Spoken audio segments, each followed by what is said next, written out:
Olá, eu sou a professora Andréia Antonassi, da Academia Seara Flora. Nosso entrevistado para a série Tocadores de Negócio é o Paulo Vaz. Tudo bem, Paulo? Tudo, Andréia, prazer estar aqui com você. Muito bom. Vou fazer uma pequena introdução aqui para contar um pouquinho sobre a tua trajetória, né? No Instituto JF, o Paulo é responsável pela Germinatec, a formação técnica voltada para a área de tecnologia da informação na Germinari. O Paulo estudou matemática aplicada computacional, engenharia da computação e se graduou em ciência da computação pela Unicamp. Realizou um estágio prático na Alemanha, na Universidade de Magdeburg, e, não sei se é correto, É isso. e fez o MBA em Gestão e Liderança Estratégica pela FGV, Fundação Getúlio Vargas.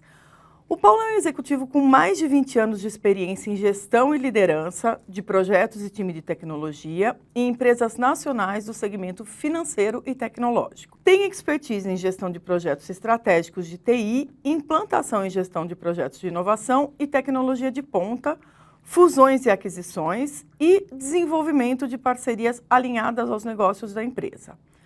Paulo possui experiência na criação de business plan para startups, gestão de toda a área de tecnologia, com integração de seus times de TI e de seus sistemas legados, transformação digital, melhoria da experiência do cliente, aplicações para dispositivos móveis, mobilidade, inteligência artificial, controle de orçamento de projetos, gestão do desenvolvimento de soluções de TI, do Banco do Brasil para segmentos private e corporate. Nossa, é muita coisa, né, Paulo? Tentei resumir aqui de uma forma mais rápida, mas é uma experiência muito vasta.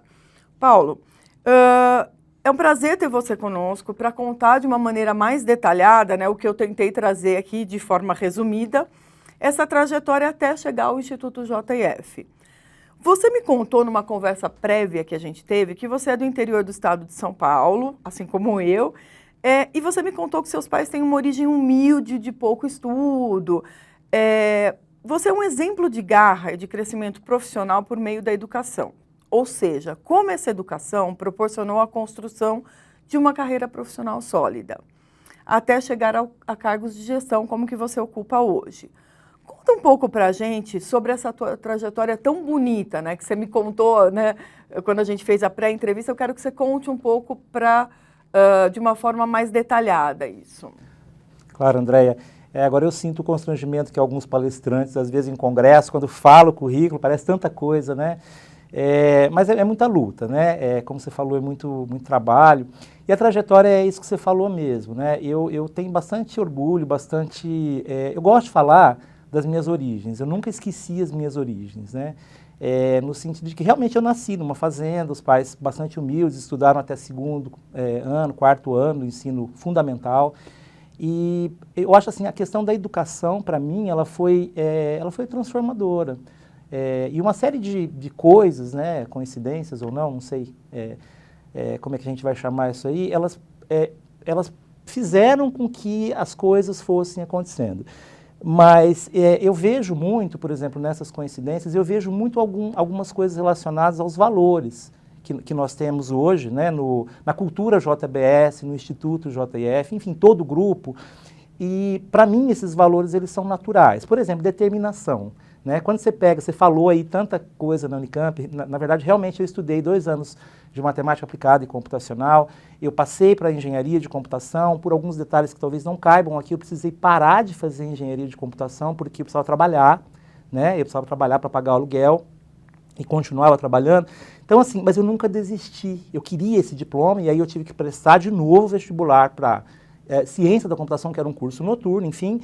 Né, olhando para essas coisas, o que eu vejo muito é muita determinação. Então, por exemplo, né, como você falou, o link disso até está hoje, agora, né, à frente desse projeto da Germinatec aqui. Assim, a alegria que eu tenho, porque eu acho que a palavra é alegria mesmo, né? Prazer em passar um pouco disso para esses jovens, para esses adolescentes, né, de 15, 16, 17 anos, que vão trabalhar e um pouco dessa carreira, enfim, enfim, muitos anos, né, 38 anos já trabalhando. Eu acho que é mais uma história de determinação, né? Como a gente falou, quando a gente conversou, né, na preparação disso aqui, eu comecei a trabalhar com 10 anos, né? Hoje eu trabalho infantil, mas eu comecei ajudando meu avô, vendendo verdura da horta dele. Depois, sempre tive uma história com dar aula, a vida inteira dando aula de matemática, de física, depois de computação, de inglês. Então, eu sempre estive ensinando, e sempre com muita determinação, tá? Então, por exemplo, na fazenda onde eu morava, eu tinha uma escola básica, eu pedi, né, para ser ouvinte nessa escola. Então, olha só, uma criança de 5, 6 anos que pede, não existia pré nessa época, eu sou dinossauro, né, 53 anos.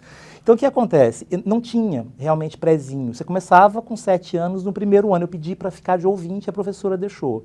Isso significa que antes dos outros eu já estava alfabetizado. Quando eu entrei no primeiro ano, era aquela sala única que você fica 3 anos, primeiro, segundo, terceiro. Então, quando chegou na vez, eu já estava alfabetizado. E se eu olhar daí até ensino médio, né, hoje é ensino médio, na época era o colegial, universidade, eu sempre procurei estar à frente, determinado, muito determinado, né, com muita disciplina. Então, a questão dos valores que nós temos hoje, que a gente passa para esses estudantes, ela é uma coisa natural para mim, não é uma coisa que eu li no livro, né, no book. E são naturais, porque a vida inteira, né, eu ganhei, aí, claro, aconteceram oportunidades, aconteceram muitas coisas boas, né, só que eu agarrei cada uma delas, né, então é isso que eu falo às vezes, né, a gente vai explorar, eu acredito depois na questão do estágio, do primeiro trabalho. Eu tenho uma história muito paralela com o pessoal da Germinatec, né, aos 14 anos, que é mais ou menos a idade deles, eu ganhei, né, uma bolsa de um colégio impagável para mim na época, você imagina, né? Eu acho que o salário dos meus pais não pagava o valor de um colégio ligado ao Anglo, né?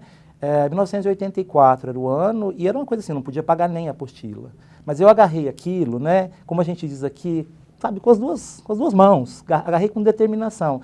Porque eu nunca me conformei muito com a escassez, com a questão da pobreza, de você não ter muito recurso, eu sempre quis melhorar. Então, essa vontade que nós falamos tanto aqui, que o presidente fala, tanto, é preciso ter vontade, né? E determinação e disciplina.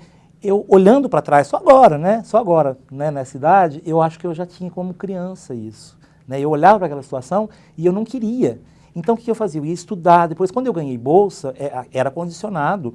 Por exemplo, aqui na Germinatec, na Germinari, se o aluno é reprovado, ele não é convidado para continuar, né? Era a mesma regra minha em 1984, há 30 e sei lá quantos anos.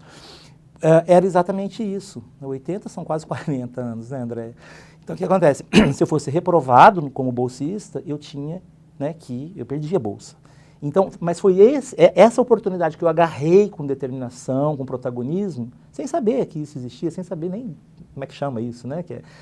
Mas que hoje a gente sabe que é atitude de dono, certo? Eu agarrei aquilo porque eu sabia que sem aquele colégio, na escola estadual, talvez eu não conseguisse passar na Unicamp. E eu não tinha a menor possibilidade de fazer uma universidade paga. De novo, né? Eu fui o agente transformador, né?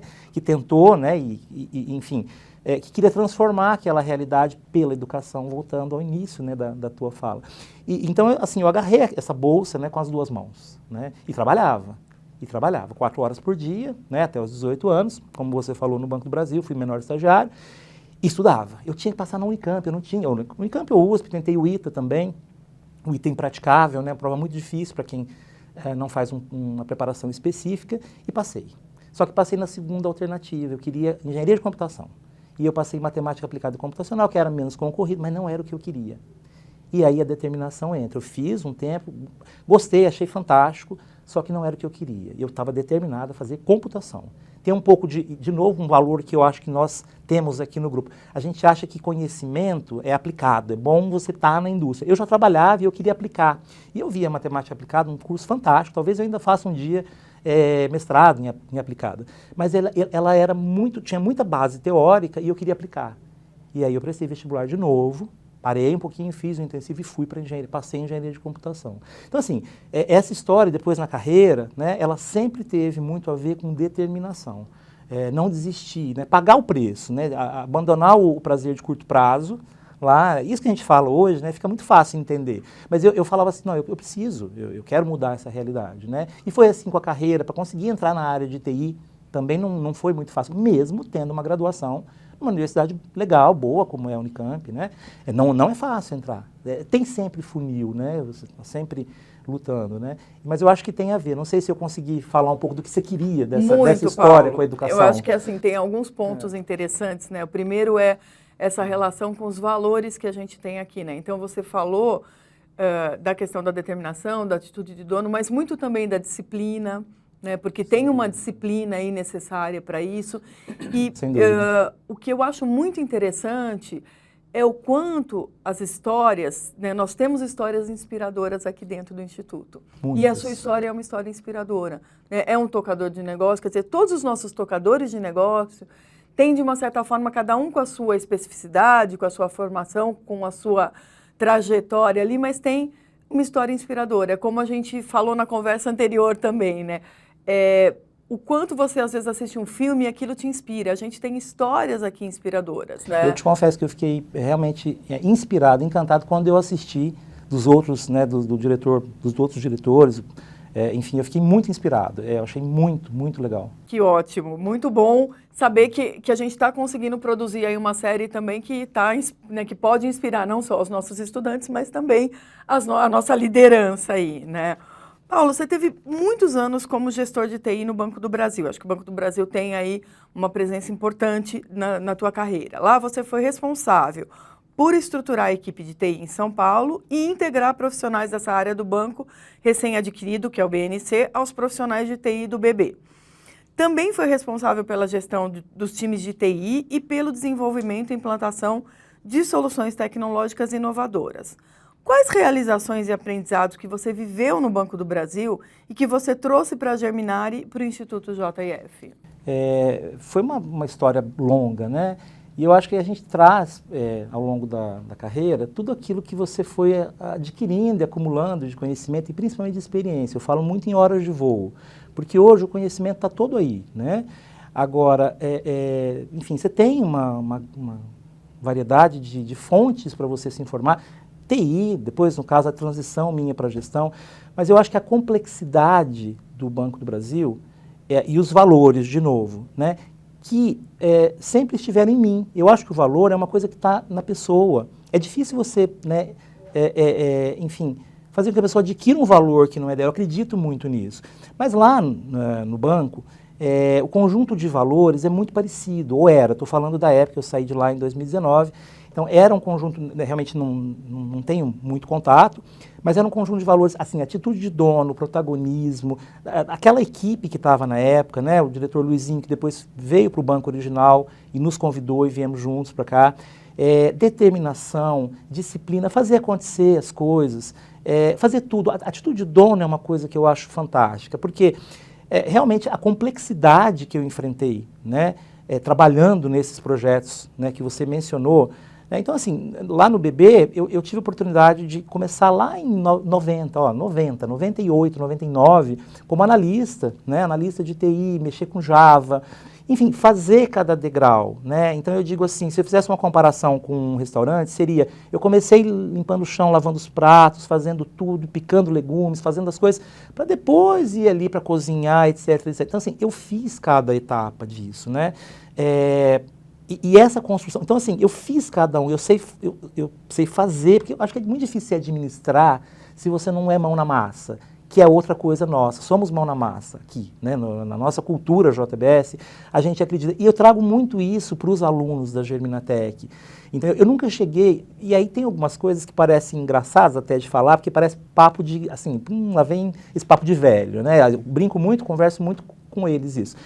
Eu não cheguei sentando na janelinha, né? É muito fácil quando você enfim, um gestor, né, um executivo, tal, e você tem alguma estrutura, mas assim, e aí entra um outro valor que para mim assim realmente sabe, é humildade. Humildade, porque assim, se você não tem humildade para aprender, se você não sabe, né, que você depende das pessoas, né? Quando você vira gerente, líder, gestor, chefe, seja lá o que for, você depende das pessoas, entendeu? Você não é melhor que ninguém, eu não acredito nisso, eu nunca acreditei nisso. Mas se você conversa com alguém da equipe anterior, de décadas, né? Eu realmente não acredito nisso. Não sei se tem a ver com a minha origem bem simples e tudo mais, ou não, mas eu não acredito nisso. Então, experiência, as horas de voo, lidando com coisas muito complexas, Andréia, muito difíceis, muito complexas. Em termos técnicos, em termos, né, como você falou, e a gente trabalhava, nossa equipe, aqui em São Paulo, né, primeiro ela foi uma quebra de paradigma, porque o BB ele centralizou toda a área de tecnologia dele em Brasília nos meados dos anos 90, e eu inclusive fui para lá, sou paulista, fui para lá. Tá certo? O mundo inteiro, perdão. Todas as capitais foram para lá, onde tinha núcleos de desenvolvimento. Nesse ano que você menciona, né, da integração, dessa fusão, né, da compra do Banco Nossa Caixa, a gente quebrou um paradigma, né? Eu fui, enfim, nomeado pelo diretor à época para coordenar um pouco desse projeto, da integração das duas tecnologias, e nós montamos uma equipe aqui em São Paulo, uma equipe gigante, de quase 400 pessoas, que depois, futuramente, não imediatamente, aconteceu de eu ser o líder dela, de eu ser o executivo dessa equipe. Essa equipe existe até hoje, só que ela foi uma quebra de paradigma. Então, assim, eu falo muitas vezes com os estudantes o seguinte: quando você olha isso aqui, você vê essa estrutura, essa escola, tem muita gente que trabalhou antes de você, para você chegar nisso aqui. Isso tem a ver com humildade, para mim. Né? Você pegou uma estrutura inteira pronta para estar aqui nesse estúdio agora, a gente tem tanta gente trabalhando para nós. Isso para mim é reconhecimento, é gratidão, é humildade. E essas coisas eu lidei e é muito difícil. É muito difícil porque se as pessoas não têm o mesmo valor que você, e se você não tem um apoio corporativo, como é o nosso caso aqui, de você poder, enfim, cobrar um alinhamento com esses valores, fica muito difícil. E o projeto lá, voltando ao cerne, né, da tua pergunta, ele foi muito complexo, porque é um banco complexo no sentido de que ele é majoritariamente público, né, mas ele tem acionistas, ele tem que dar resultado, e tem que dar lucro. E também tem uma app, um website, né, que à época eram referência. Então, assim, não tem essa coisa do público, você tem que fazer, você tem que competir com outros players, dando resultado, porque você tem acionista, né? E aí a questão da atitude de dono, da determinação, só que você tem algumas limitações muito graves, que te colocam numa situação, muito graves, não sei, difíceis. Porque, por exemplo, quando a gente está, né, num banco digital, né, o banco original, nosso banco hoje, do nosso grupo, é muito fácil, entre aspas, você tem a possibilidade de contratar mão de obra. Né? Num banco público você faz um concurso para segundo grau, porque segundo grau é papo de novo, né? Enfim, para ensino médio, e você contrata bancário. E olha que interessante, na minha carreira lá, né, nos anos 2000 e pouquinho, você contrata um bancário que pode ser de outra área do conhecimento, só tem que ter o ensino médio, e você forma essa pessoa. Então, olha de novo a minha história, ensinando, formando gente, formando analista, depois formando líderes. Quando eu fiz a minha transição, né, e a empresa investiu demais, e investe, acredito, muito em formação. Muita pós-graduação, como você falou, em instituições como Fundação Getúlio Vargas, fiz imersão, tive no INSPER, tive na Amana Key, que eu gosto demais, do Oscar Motomura, influenciou profundamente, muito investimento em educação, em ensino, para fazer a minha transição. Só que o que permeia tudo isso são valores, porque senão não adianta, eu não acredito que adianta muita coisa.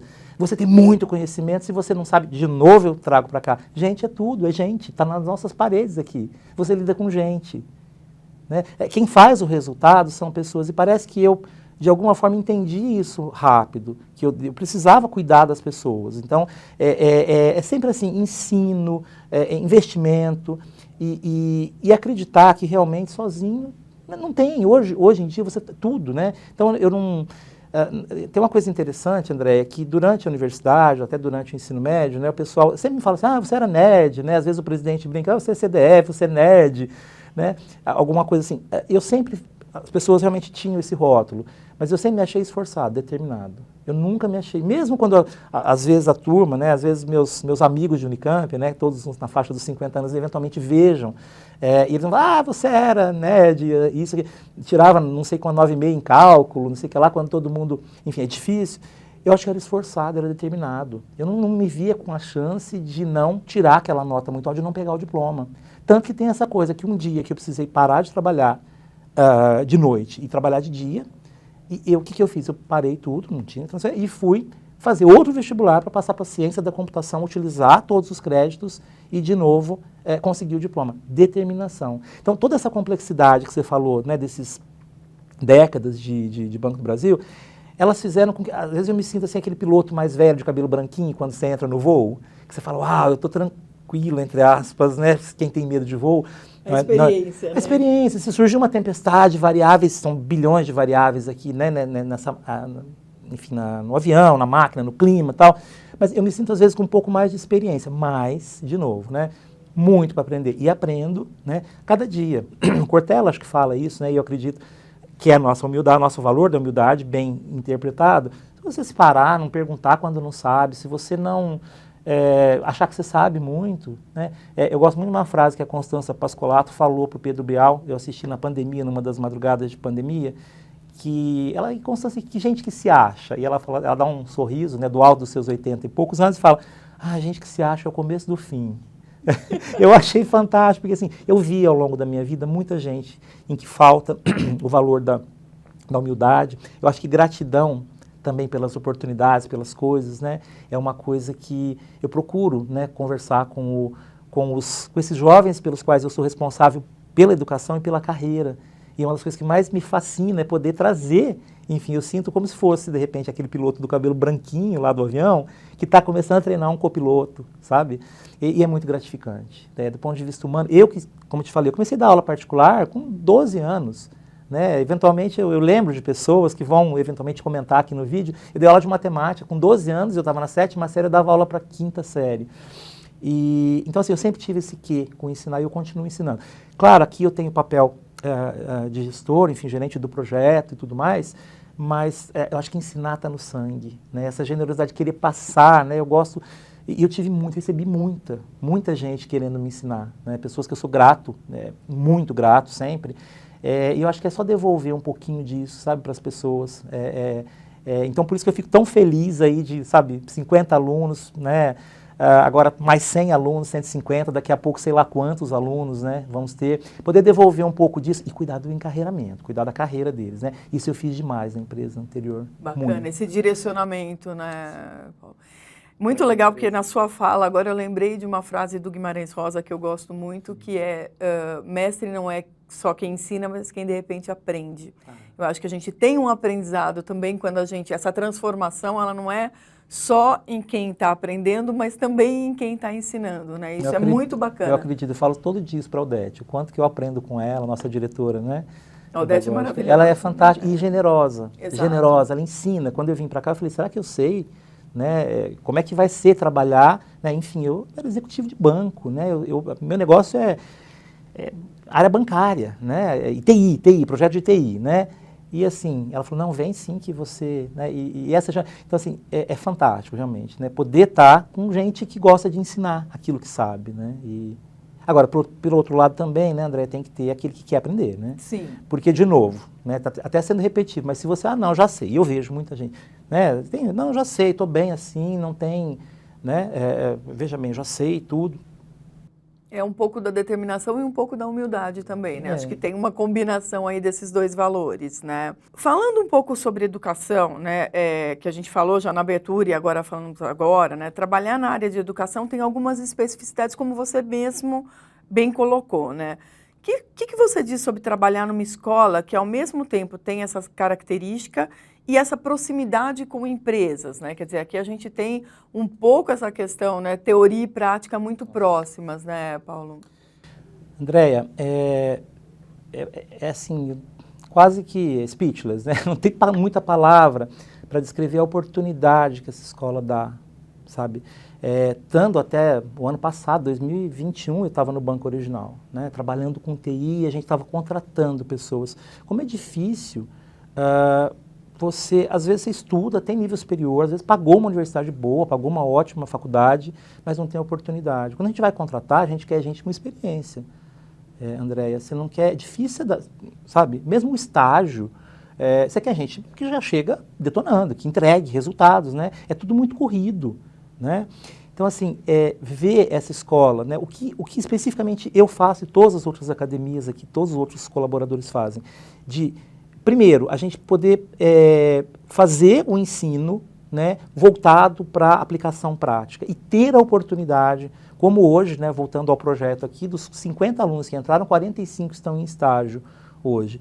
Poder acompanhar esses jovens com a mãozinha na massa, sabe, lidando com bancos de dados, lidando com lógica de programação, com Java, JavaScript, com com linguagens para mobilidade, é fantástico, porque é uma oportunidade. Eu me lembro que o ano passado, quando a gente chegou, a gente estava com alguém da secretaria, junto com a diretora Odete, e o cara falou, olha, o cara era especializado em aprovar escolas técnicas. Quando você diz secretaria, Secretaria da Educação. Da Educação, exato, que veio para, quando nós apresentamos, para validar, para validar, o curso. E ele falou, olha, está fantástico, está muito bem elaborado, né? Foi o colaborador anterior, né, que o Aníbal que elaborou muita parte disso brilhantemente, né? E quando nós mostramos, ele falou, fantástico, isso, né, tá muito bom. Agora, vocês têm uma oportunidade, vocês têm esse monte de empresa. Ele falou uma palavra, né, que é assim, um termo, né, vocês estão no quintal dessa empresa, dessa JBS, né, e Seara, enfim, tantas oportunidades. Então, assim, realmente eu acho que é o cenário perfeito, porque não adianta você ter se você tem muito ensino de primeira linha, não tem como praticar aquilo, né? Praticar aquilo que você... Porque quando você faz, não tem uma máxima que quando você vai ver intelectualmente, você absorve um pouco. Você põe a mão na massa e faz, você aprende, e quando ensina aí que aprende, tem algo assim, né, na questão. Então, assim, hoje, né, ter os alunos da Geninatec no primeiro ano já dentro do estágio, alocados no estágio, com essa oportunidade que esse instituto, né, essa escola oferece, realmente é o estado da arte. Imagina como é que eles vão estar. E, de novo, você lembra que eu falei no começo? Tem muito a ver com a minha história. Eu comecei a trabalhar, fazer estágio com 14. Certamente eu não teria chegado, enfim, tão longe se eu não tivesse começado muito cedo. Né? Oficialmente eu brinco na CLT com 14 anos, né? Mas, enfim, já me virando pela necessidade. Eu acho que a necessidade guia muito, essa é uma preocupação que eu tenho hoje. Sabe? Porque eu não sei se a minha determinação seria a mesma se eu tivesse um outro background aí, de família, de socioeconômico, entendeu? Então eu olho e me preocupo muitas vezes com aqueles que eles estão, mas não precisam tanto, né? E eu procuro jeitos, né? De novo, não sei, estou aí aprendendo com todo mundo aqui, como motivar, como ajudar com que eles também queiram, né? Mas, assim, o resultado desse ano é impressionante, porque independente enfim, do nível social, econômico, né? Eles estão com uma vontade, têm demonstrado uma força, uma vontade para botar a mãozinha na massa, trabalhar, que é um privilégio, sabe? Vamos ver 2023 como é que essa turma chega. Ah, vai chegar muito bem, tenho certeza.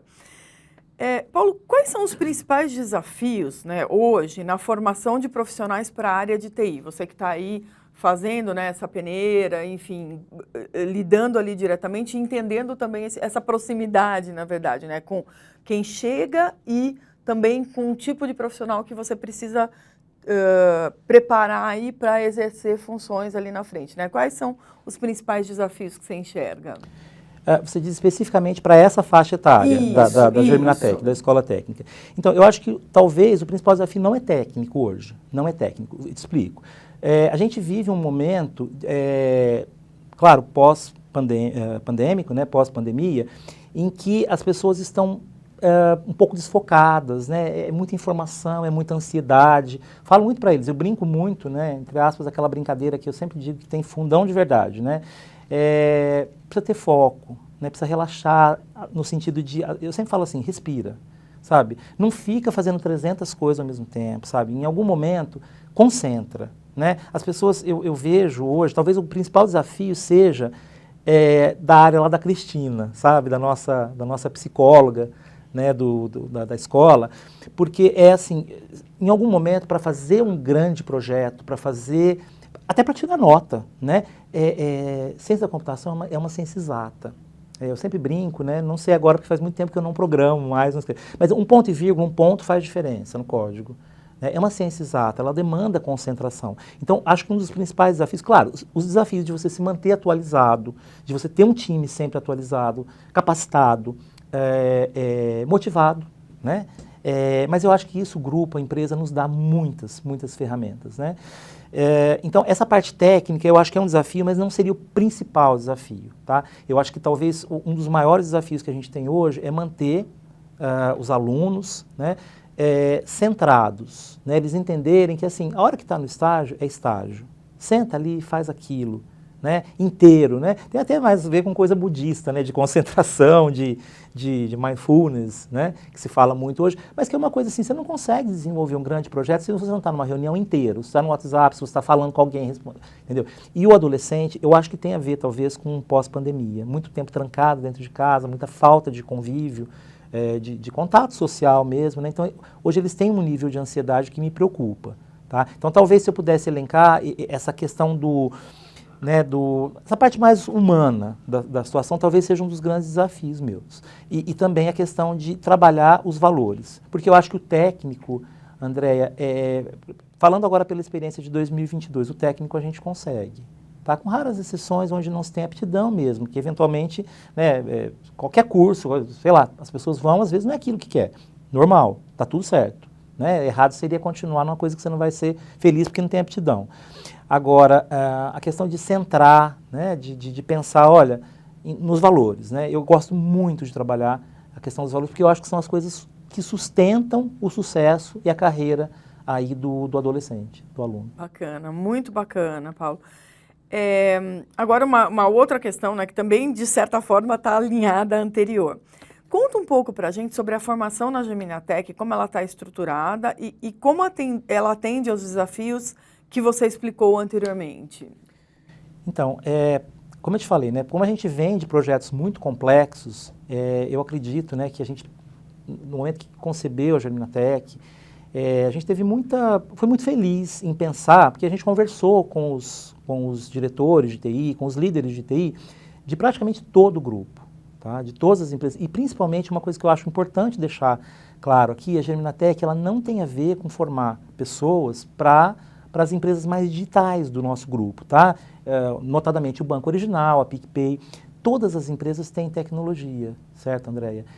Eu acho que isso é importante, a questão de, né, a gente está aqui no Tocadores de Negócios. Negócios são negócios, né, da nossa proteína, da nossa carne de qualidade, do digital, da PicPay, do banco.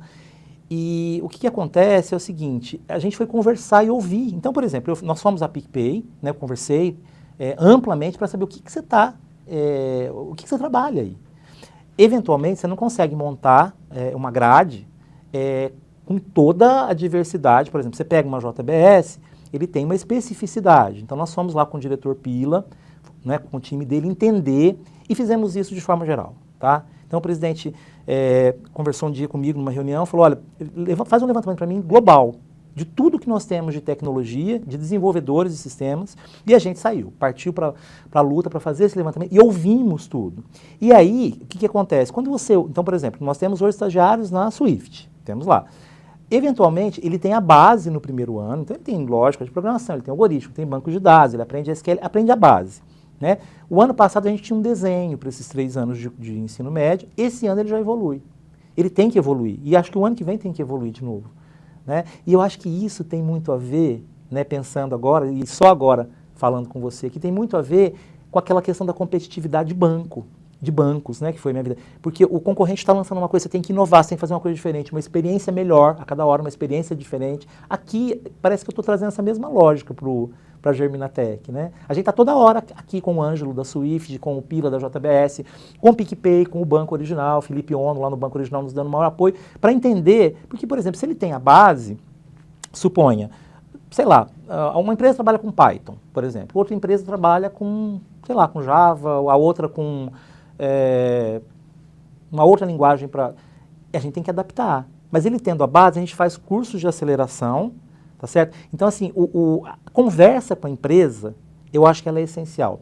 Porque a gente dá a base no primeiro ano, segundo ano, o ano que vem ele já muda, vai ter uma pegada de análise de dados muito interessante. Por quê? Porque nós vimos que a empresa tem necessidade, né, de engenharia de dados, análise de dados, e a gente evolui, né? Claro que você tem um programa aprovado, agora esse programa ele é amplo, né? O que é linguagem de programação? Linguagem de programação tem várias linguagens, tá? Você dá a mais básica, conversa com as empresas, adequa, tá? Faz um curso de aceleração, como a gente chama, e aí o aluno consegue chegar lá. Isso foi com todas as empresas. Os 45 alunos que estão hoje, eles têm um básico na escola e eles vão para lá e adaptam esse básico. Tá? Então, eu acho que essa flexibilidade, tá? que tem possibilitado essa questão do estágio, possibilitado que eles tenham sucesso lá. E assim, o feedback, né, que a gente tem, eu estou muito surpreso, né, porque, de novo, era um pós-pandemia, você lembra, o ano passado? Em 2021, quando nós fizemos a prova, o primeiro ano, era um pós-pandemia. Em 2020 eles tinham ficado em casa, eles vieram com uma deficiência na base, né, de matemática, eventualmente. Então, assim, a probabilidade, né, é impressionante, porque a gente falava o seguinte, bom, se a gente conseguir que 90%, né, consigam ir muito bem, vai estar muito bom. Mas é muito isso, dos 50 alunos, 45 hoje estão no estágio, estamos trabalhando com os demais, conversando, dialogando com eles, para ver, porque não é, eventualmente, o melhor momento para ele ir para o estágio, né? Então, assim, está tudo certo. Ele vai fazer estágio algum dia, mas quando for o melhor momento para ele e para a empresa. Fantástico, Paulo, muito bacana. Bom, você resumiu aqui, né, você já deu o gancho para a nossa questão finalizadora aqui, que você falou um pouco sobre o início da Geminatec, que foi um sucesso, né? Quais são os próximos passos? Então, a gente deve crescer bastante em número de alunos, né? A gente fez um estudo com todas as empresas do grupo, né, pedido do presidente, ele fez uma solicitação, assim, como vai ser a Geminatec em 2032, né, como é que vai ser isso, e a gente foi dar uma olhada, quantos desenvolvedores existem no grupo inteiro, tá certo? Então, na JBS, Estados Unidos, enfim, em todas as empresas do grupo, para que a gente consiga fazer um plano para, eventualmente, num futuro, quando houver um turnover, sei lá, aposentadoria, alguma coisa, a gente tem os alunos vindos da escola técnica. Então, o que é o futuro? Eu acho que, primeiro, atualização constante, Andréia, né? A TI, a tecnologia, ela evolui a cada instante. Eu acho que já há alguns anos eu tenho ouvido falar na computação quântica, né, que deve estar vindo. Tem tantas coisas que estão aí no forno que, em alguma hora, elas vão acontecer, né? Então, você tem que estar, primeiro, atualizando constantemente, né? Essa grade, ela tem que ser atualizada, tá coerente com o que está se fazendo na empresa. Acho que o número de alunos deve, né, realmente aumentar. E tem também a questão, eu acho que os valores vão evoluindo, né? Eu comparo muito, quando eu cheguei aqui, você pega um aluno Germinari, que está aqui desde o sexto ano, da sexta série, sexto ano. Sexto ano. Aprendendo, sexto ano. Série é o primeiro. É muito diferente do aluno que chega, do aluno que já está há vários anos aqui. O aluno que chega, aí ele vai se adequando aos valores, ele vai ficando mais disciplinado, mais determinado. O raciocínio mais simples, nosso valor da simplicidade, que é muitas vezes mal interpretado, né, que é um raciocínio simples, desburocratizado. Isso em tecnologia, para você fazer tecnologia bem feita, é essencial esse valor, a simplicidade. E eu acho então, você me pergunta o que vem por aí, eu acho que esse trabalho com valores. E uma TI, nós temos professores excelentes, contratamos professores, né, com doutorado, uma coisa fantástica, né? O nível do ensino na Germinari, na Geminatec, é uma coisa realmente, assim, assustadora, né? A gente fala que não tem, a diferença disso para uma universidade, para um nível universitário, é a questão do conteúdo que você dá. Um é no nível ensino médio, no outro. E o que acontece? Eu vejo muito que também a gente tem pensado na questão da faculdade, Germinari. Então, claro que isso está com o diretor Luizinho, né, e ele talvez fale mais sobre isso, mas assim, o futuro tem a ver, porque esse aluno ele vai estar trabalhando, já vai estar, eu acho assim, ele vai ser, daqui a 3 anos, ele já vai ser um analista de TI, ele pode ser contratado, tá certo? Ter sua vida, sua carreira transformada, né, porque ele começou a trabalhar com 15 anos, no primeiro ano, e em 2025 deve ter, então, uma faculdade. Então, acho que o futuro que vem é um futuro assim, porque tudo, na verdade, já há muito tempo, todas as coisas, todos os negócios dependem de tecnologia, né? Isso é uma realidade, chovendo molhado, né? É clichê até a gente fala, mas né? Você não consegue vender as coisas, você não consegue ter loja, você não consegue ter nada sem tecnologia. E esses alunos, eles estão preparados com a realidade da empresa. Eles têm lá algoritmo, lógica, uma teoria, sistemas operacionais, bancos de dados, mas eles podem aplicar. Então é isso, em resumo, atualização constante. Você tem sempre que estar atualizado, correndo atrás, né, vendo o que está acontecendo por aí, né? Professores motivados, super capacitados que são, e principalmente tem a questão da faculdade, eles vão poder ter um nível superior dentro do próprio grupo, e aí o que permeia tudo isso, para mim, assim, é a cereja do bolo, que na verdade é a base de tudo, é a questão dos valores, né? Porque você ter realmente pessoas que são muito bons, que são gênios, né, que estão trabalhando muito bem com tecnologia, mas que não convive bem, que não trabalha bem em equipe, que não tem valor da humildade, que não tem gratidão, é muito difícil, né? Os valores, eu acho que eles permeiam tudo e são um fator aí de sucesso extra para o nosso projeto aí, Germinatec Futuro, 2023 e próximos que venham. E os que venham, né? Os que venham. Ótimo, muito obrigada, Paula. Foi excelente, uma conversa, acho que bastante esclarecedora e bastante inspiradora, né? Eu só desejo muito sucesso, né, a você e a todo o time aí para que a gente tenha aí uma construção bastante sólida, né, nos próximos anos e que venham mais e mais turmas, né? Eu que agradeço, Andréia. Eu acho que a missão nossa é formar essas pessoas, esses alunos, e quando você encontra a tua missão, que você gosta de fazer aquilo e tem toda essa estrutura, você tem tudo realmente para conseguir entregar um valor, né, fazer com que as coisas sejam bem-sucedidas. Eu faço isso, acho que é com mais do que, digamos, não tem muito a ver com a obrigação profissional de estar ali, eu faço isso muito de coração, né? Porque às vezes as pessoas excluem, elas acham, não, quem é de TI é aquele perfil, é isso, aquilo, não. Eu acho que você tem que estar inteiro, tem que estar de coração ali. Eu estou fazendo, enquanto eu estiver aqui nesse projeto, né, eu vou procurar realmente entregar, e assim, uma vida que você transforma, um aluno, né, que você consegue transformar aquela vida, já é gratificante, já vale a pena. Prazer muito grande estar aqui. Obrigado pelo convite, Andréia. Imagina, eu que agradeço.